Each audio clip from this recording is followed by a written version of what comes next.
everybody. How are you doing out there? Some of you folks who joined me earlier this morning are probably going, man, he's like an Iron Man, going back to back with conversations about the Columbus Cartoon Coalition and the great C stands for Anthology. But yeah, I'm going back to back. All those things are true, and that's okay because I prefer it like that. There we go. I can handle doing back to backs. Anyways. It's been one of those mornings, folks. So with that, let's not waste any time. Let's not get tongue-tied and goof around and whatnot. Let's talk about this great anthology and the individual that is going to be joining me. They have a real unique tale because I checked it out because I wanted to. I found out something and I had to research it. So without any further ado, please welcome Fennek. How are you? Hi there. I'm doing well today. How are you doing? I'm doing okay. We've had a few snafus this morning, but it's okay. You know, it's what happens. We get sometimes. Through it. That's right. That's right. Everybody has hurdles they gotta jump over, and just that I'm jumping over a lot of hurdles today. So, but then you get through them, and we get through the day. That's right. That's right. Well, let's start off with talking about how you became involved with C3. Yeah, there's actually an artist who was a member of it. His name is Hunter, and he actually introduced me to the whole group. I was in San Francisco for a few years getting my master's, and we actually went through the same program. He was in his final year when I started my first year, and I came back to Columbus. I asked him hey, is there anything in the community I can get involved in? He recommended C3 immediately, and I really fell in love with just the vibe of everyone and the whole group, and just how passionate everyone is about comics. So you said that you came back to Ohio. So you're originally from Ohio? Okay. From Columbus or somewhere else in Ohio? Pretty much a little bit outside. I'm in Pickerington, so I'm 20 minutes away from Columbus. Okay. But yeah, this is where I grew up. I moved here. I was born in Arizona, but I moved here when I was 7, and then I was here in Pickerington ever since. Okay. All right. How was the experience being out in San Francisco? Because totally different. We've used the term vibe quite frequently here several times today. But what was the vibe like? Training and learning your craft in San Francisco. It was really wonderful. They have a really good program where you're kind of individual, it's all online. So you're kind of self-guided, but that gives you kind of time to grow on your own. And you get to talk with a whole community of other people around you. So it's kind of similar to here, but I think here everyone's a lot more hands-on in a way. And in San Francisco it's kind of laid back. And then here it's I don't know, everyone feels it's different kinds of passion almost. Okay. So passion to help out and to guide others versus maybe San Francisco is a little more independent, if you will. Yeah, for sure. Okay. Well, let's talk about your contribution to the anthology. C stands for. I can't wait to learn here because when I saw what it was, I'm like, what the heck is this? And so I learned quite a bit today. So go ahead. Tell us a little bit about C stands for, is it pronounced cavies? Cavies, yeah. Okay, tell us about cavies because I'm fascinated by this. So cavies is kind of it's another term for guinea pig, which is a pretty common pet, I think. But I feel a lot of people misunderstand guinea pigs and what they need, what their care is. And they're kind of seen as a disposable pet, a starter pet. But they have been the complete opposite for me, where they are chaotic. They have their own personalities. They are the most chaotic little potatoes you could ever meet. And I adore having guinea pigs. I got them back in 2019, actually. I originally had Claude and Dimitri. Claude, unfortunately, he makes a little bit of a debut in C is for Cavies, but he passed away last year. But I just wanted to add him because he was he's the most mellow guinea pig to ever exist, really. He was just chill. I would come over and just rub his head, and he was heck yeah, this is awesome. And then Dimitri is his brother, who is still around, fortunately. He is I don't even know nowadays. He used to be the very chaotic one, but now he's kind of become my snuggle buddy. He's old. He's about 7 years old. They're all my guinea pigs have been adopted, so it's kind of rough to estimate the ages, but he's older now, and he's settled back.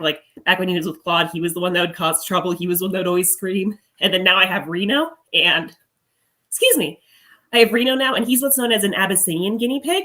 And if anyone knows anything about guinea pigs, Abyssinians are the orange cats of guinea pigs, where they just have no brain cells whatsoever. They are chaotic. he'll like get excited, like tormenting his brother, and his brother will start crying, and he gets really happy and excited about it. And I have a page about popcorning, which is like something guinea pigs do when they're excited. And he does that, and like he'll fall into his water bowl, or he'll like slam into the side of his cage. It's like, chill out. But yeah, like they're like so fun and chaotic, and I just wanted people to start to like know like what they're kind of about more, like not just like you see them in the pet store and you're like whatever, but they are amazing little creatures. I gotta say that is a wonderful description of them. In fact, I chuckled several times because I was like, "Yep, that probably sounds what they would be like." So, what? How did you discover a place where you were going to go get one of these? Where you're going to get these individuals? Dimitri and is it Reno? Correct? Yep. Okay, so did you get them from a pet store? Did like I know some other folks maybe breed them and then get. So what was how did you discover that you were going to become a cabbie's mom, so to speak? I actually had hedgehogs before that I raised in high school, and like, yeah, just kind of everything at this point. But they ended up passing away, and I like kind of felt like a little void there, and I was like, like I need something. And I was like talking with my mom a little bit, like what would be like a good pet for me at this point in time, and like she pointed me in the direction of cavies, and I was like, hey, you know what? Like these seem like really great animals. I want to try it. And like there are actually some guinea pig rescues here around in Columbus. There was one. The one I adopted Claude and Dimitri from unfortunately closed down, but that's where I got them. And like they were approximately 2-ish years old when I adopted them back in 2019.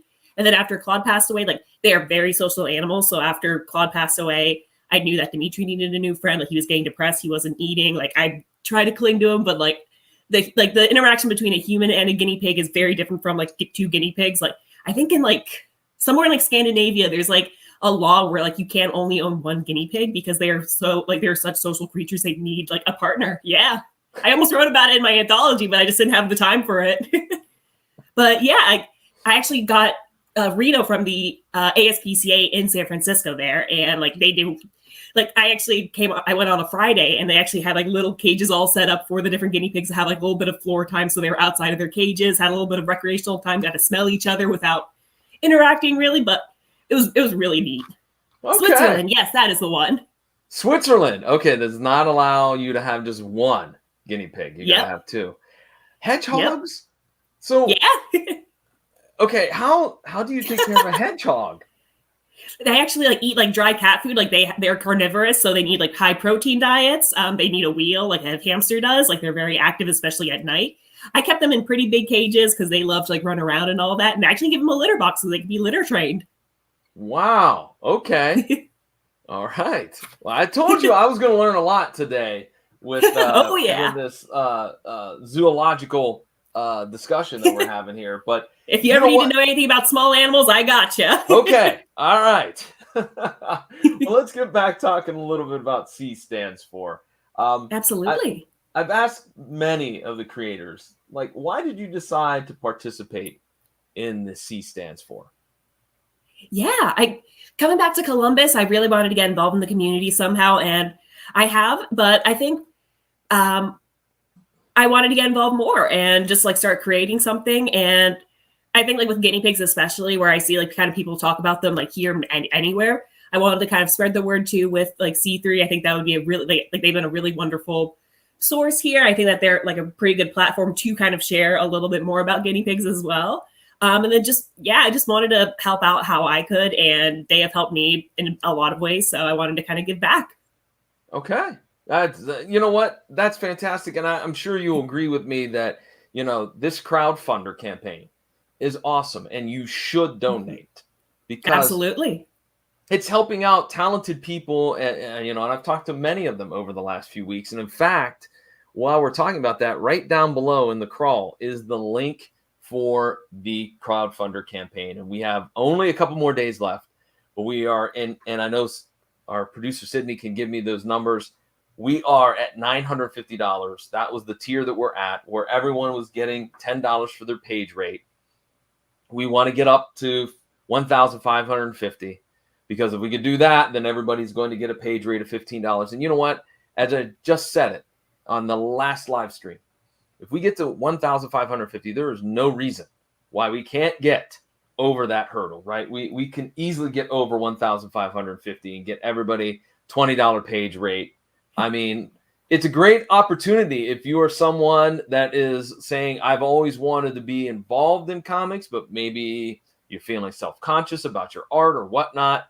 Yeah, this is a great way to help out. And Sydney just mentioned $988 raised so far. All of that money going back to the talented artists like Fennek, like Raw, like Kelsey, Jeremy, Katie, all the folks that have sat down and chatted with me. It's all going back to them. So do it. It's a good thing. It'll give you good karma.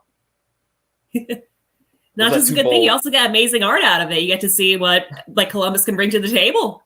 That's right. That's right. So, all right. Well, let's talk, Fennek, a little bit about yourself. Yeah. When did you discover that you had a passion for art and comics? Really, it was kind of at a young age. I really always loved, like, I remember in first grade, I would like draw these little books about like Scooby-Doo and like bring them to school and read them to my class. Like I would like tie like the inside, like fold everything in half and like bring them to school and read that. I don't think it was until college that I found out that I had a real like passion and interest in creating comics. I had a professor at Wittenberg University, Dr. Kate Pollock, who she also studied comics, and like we had a unit in my first like English class that I took at Wittenberg that was on comics, which I found super interesting because it was like we studied short stories and poetry alongside that, and then we had comics, and that was a very big surprise to me as like being seen like an academic setting. I fell in love really quickly with that kind of concept as I was like kind of doing my own research in a lot of like manga when I was in high school, and fell in love with manga. And then later I did a creative writing class also under her, and she like I remember I actually wrote about like it was like a cat. I did like a little comic about like a girl finding a cat and like wanting to keep the cat. And we got to like my day. We all had like kind of days and times to talk about our stories, and we got to mine, and like people weren't really talking about my story itself. They were all talking about their interactions with having pets and like how much they loved having different kinds of pets and how they discovered having their pets. And I was kind of sitting there like, what about my comic? Are we going to talk about my comic at all? And then like she like stops and she goes like, I think that you like everyone really enjoyed your comic and they're able to relate to it in a lot of ways. And I think that really sparked my interest in wanting to create comics later. And that led me to go to California College of the Arts and pursue my master's there. Okay. Can you describe your art style? Yeah, I kind of think it's like a kind of mix. I've been heavily inspired by manga. Like I started reading it in, well, Pokemon, I was into that since I was really, really young. But then I got into Naruto, Tokyo Ghoul, Bungo Stray Dogs, a lot of different manga over the years. And I became like very interested in especially shonen manga. So I think it's like a mix between shonen manga as well as like cute animals. Like I did my thesis on like a girl who has a fox and a hedgehog. And I just enjoy mixing those two things, or like having just really fluffy and creative like little animals and like having a very kind of exaggerated manga style. Okay, cool. So what inspires you to create your art? So you mentioned manga, obviously, but is there maybe some creators or authors, artists, inkers that really, really have inspired you to pursue comics? I actually want to give like a really big shout out to my friend B. I've been friends with them since I was in second grade, and I remember like in junior high, like they started drawing a lot, and like that really like pushed me to want to do a lot of art myself. And we still draw to this day. Like we'll go like we have like what's called side quest Sundays, and we'll go to like libraries or coffee shops and all that, and we'll draw for a while. And like just having them as like my kind of partner almost with like creating art has been wonderful and like very inspiring to me. Outside of that, I'm definitely a lot of like mangaka.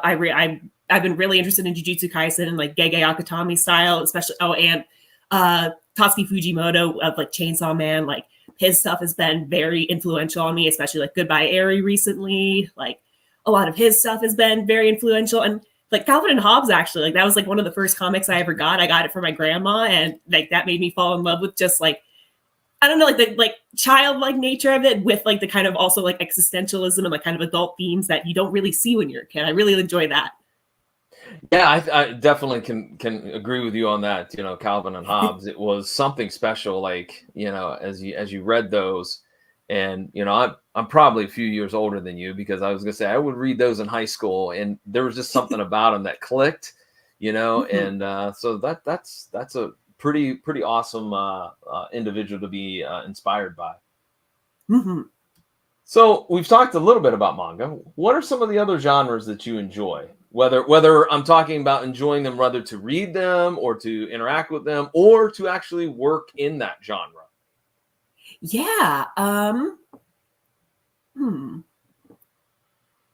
I went to my undergrad in like classical, or not classical, but like English, and so like a lot of classical literature actually inspires me. So like that's like kind of very like veering off, but like there have also been like more shoujo styles of manga that have been made about classics that I've really enjoyed. I read Paper Girls recently. I fell in love with it, so I've been really interested in like I've been getting more into Western comics recently, or not recently, but over time, like I've been kind of expanding outwards towards that. Like manga was always the easiest for me to access when I was younger. Trying to think, like I'm like in the headspace now where I'm like, I've never read a comic ever. Actually, I don't know what you're talking about. Think manga's definitely the biggest thing. Do I have anything around in my room? Short stories. I was actually really inspired by what's it called? The Things They Carried. I'm blanking on the name of the writer now, but just like incorporating like there's like real truth and story truth. I really like that kind of stuck with me when I started creating, like having like he writes about his time in, I want to say Vietnam, and he actually writes stories, and like there's one where he talks about like how like he raised like his daughter and how he's scared like his daughter's one day going to find out about what he did, and then he like goes into the next chapter, he's like, I don't have a daughter, I made that up. And really, yeah, like he writes a lot about like that kind of stuff in war, and he's like, I don't want to tell you which stories are real and which ones are fake. I want there to be like a kind of, there's like a certain truth to these stories that I'm telling. And I thought that was just really fascinating when I was reading through what he was saying. Yeah, that's okay. That's a big, that's an M. Night Shyamalan like twist, if you will, on that. Right? Yeah, that's fascinating. Who could you? What was the book again? The Things They Carried. The Things They Carry. I'll have to check that out because I will plead ignorance. I had never heard of it till you mentioned it. It was actually one of the stories I read in Dr. Pollock's class when I was in that English class after we got through comics. Oh, wow, that is. Tim O'Brien cool. Is the name of the author. Okay. I'm actually writing it down on my note sheet because that sounds incredibly fascinating. You know, because I enjoy those type of tales that are a little bit more, they're not cut and dry. They're not, you get from point A to point B. So that sounds fascinating. Awesome. Yeah, that'd be like right up your alley. It sounds like he is very much like, he'll go like through like different like areas, and he'll be like, this was real and this one wasn't, but he's like, you don't know if this is all real. Like this could all be made up. And like, I may have never even gone to war. Like he did, but like, just like reading through it, you wouldn't know. Yeah. That's again, I'm going to check that out because, you know, I not only do I find those type of tales interesting, but also learning a little bit about, you know, the gray areas of a military campaign. Yeah. And I'll say it that way to be a little bit kinder, that I find that fascinating, you know, so 100%. Well, let's talk a little bit about some advice. All right. So you've been doing this for a number of years now. You've probably learned a lot. What was the best piece of advice you received? And also, what would be the best piece of advice you would give to someone? I think, honestly, one of the best pieces of advice I've heard is just to, like, turn off your brain for a bit when you're drawing. Like, it's so easy to get caught up in wanting to create something perfect that you get paralyzed and you don't want to create at all.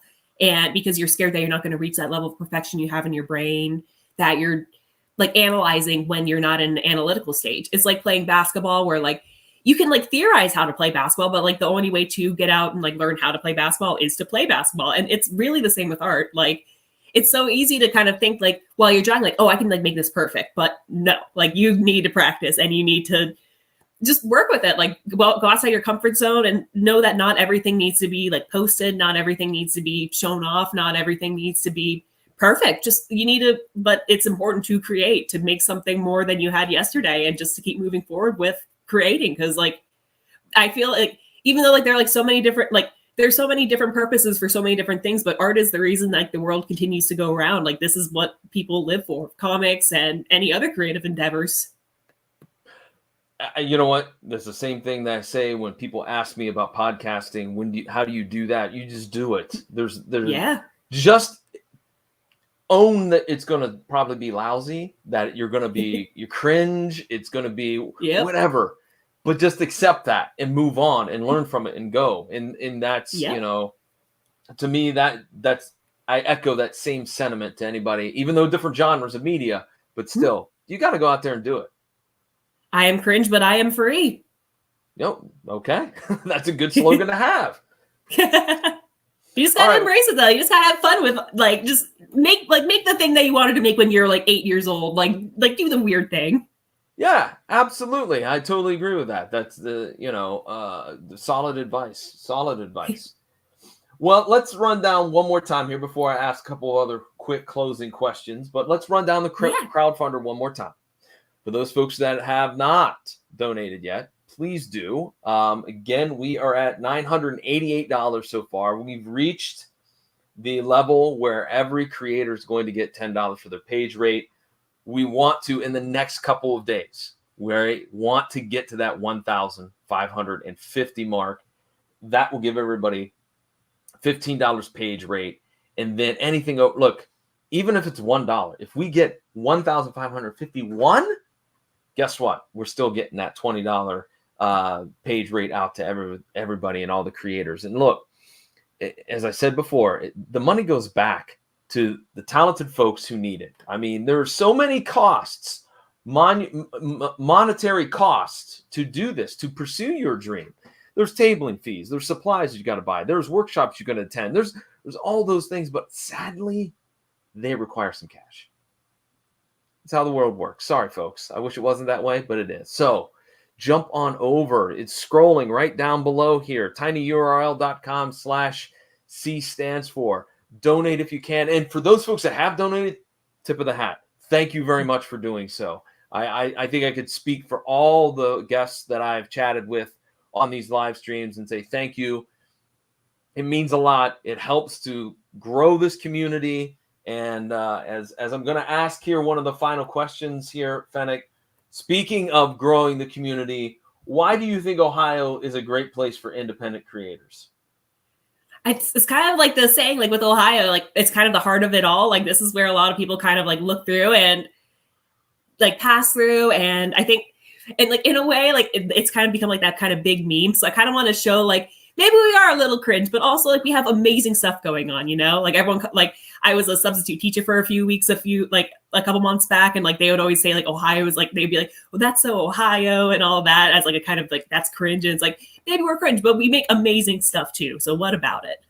There you go. There you go. So many talented folks creating so many cool things. In fact, let's talk about maybe some future projects for you, Fennek. What do you have on tap that maybe I overlooked, maybe I didn't cover it thoroughly enough, but let the folks know what's on tap for you. Yeah, I really want to try continuing to expand into fantasy. That was what I did my thesis on when I was in grad school. I want to keep kind of pushing for a little bit more fantasy there. My current project is an independent, or it's I want it to be a one-off because every other idea I have in my head is something really, really long that I'm going to need some time for. But I'm currently working on, it's a girl who ends up an elf lady. She gets amnesia. She wakes up with the ability to see ghosts, and she partners up with a different ghost, and they decide to go find out about their past. And she also kills some peoples to avenge some spirits so they can move on to the afterlife. Okay. What's the title of the project? Do you have a working title for it? Currently, I'm calling it Reaper. Okay. All right. How long have you been working on this project, real quick, if I may ask? Yeah, I've kind of been going on and off for about the past year. I've been taking a little bit of a break recently from that just so I can come back to it with a fresh set of eyes, but I'm hoping to get back into it soon, especially after working on C is for KVs. And I love my guinea pigs, but I could use a little bit of a break from them. Well, hey, they're mischievous like other people, everybody's Absolutely. A little mischievous, All right. Second to last question for you. If you had to give an elevator pitch to somebody about C stands for and why they should pick it up, what would you say to them? I'd say this is where you'll find all of the talented artists in Columbus all working together to create something amazing. You'll find a lot of different works from fantasy to realistic fiction to stuff about their pets, and you will find something you like in there. Okay, there you go. Plenty of genres to choose from. All right, Fennek, where can folks find you on the internet if they want to follow what you're doing and keep tabs on you, so to speak? Yeah, so I'm not super active on anything at the moment, but you can find me at Pinstray Arrow on Tumblr and Instagram. Yeah, that's kind of the biggest place you can find me. I'm trying to get a little bit more into doing stuff, but social media is scary sometimes. That is true. That is sadly true. But unfortunately, it's a necessary evil, isn't it? Indeed. Yep. I mean, if you don't do it, then you're not going to have folks know about the cool stuff you got going on. But if you do it, then you have to deal with jerks sometimes. Oh, yeah. And it's just so easy to get absorbed into it. Like, that's where I find myself. And I'm like, I need to step back. I just scroll and I'm doom scrolling and it's not good. Yeah, exactly. Well, Fennek, anything else you want to touch base on real quick? Any other message you might have for the viewers out there? Always try to adopt, don't shop, especially with guinea pigs. You will find lots of people who've surrendered them, and they are amazing little animals. You always want to give them at least 8 square feet of cage space, if not more, especially for males. Yeah, I think that's about it for me. All right. Number one, thank you for the education today, because I'm being dead serious. Like, when I read about cavies, I'm like, wait, those are guinea pigs? And wait a minute, what the heck? So I really do appreciate the knowledge that you gave me today about cavies and about hedgehogs and all the cool animals that you seem to know a lot about. Absolutely. Thank you. Thank you for having me today. You're quite welcome. We really appreciate it. And ladies and gentlemen, with that, I will chat at each and every one of you later. Goodbye, everybody. Bye.